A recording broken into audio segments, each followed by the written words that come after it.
اهلا وسهلا بيكم فيديو جديد مع منجز. ايه الاخبار يا جماعه؟ النهارده بقى في مفاجاه قويه اسطوريه، حاجه في منتهى الشياكه والاناقه.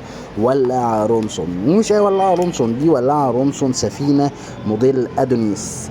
ليه موديل ادونيس؟ ده السهم بتاع ادونيس ده مشهور جدا جدا جدا، والولاعه دي رونسون يا جماعه زي ما هو ممضي عليها كده من تحت ادونيس ميدين فرانس. الولاعه دي فرنساوي، حاجه اصليه وتحفه وشيك قوي قوي قوي.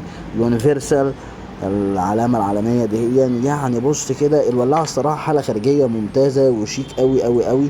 لعشاق بقى الحجم الصغير الجميل من الرونسون، حجم كده مش الحجم الكبير، وحجمها صغير كده في الايد وشيك شياكه يا جماعه، بحاله خارجيه ممتازه زي ما احنا شايفين كده من كل الاتجاهات بتاعتها. الولاعه ممتازه ممتازه ممتازه.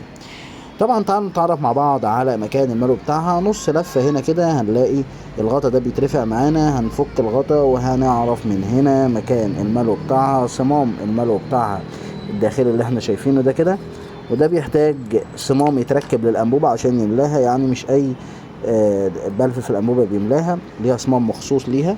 تمام.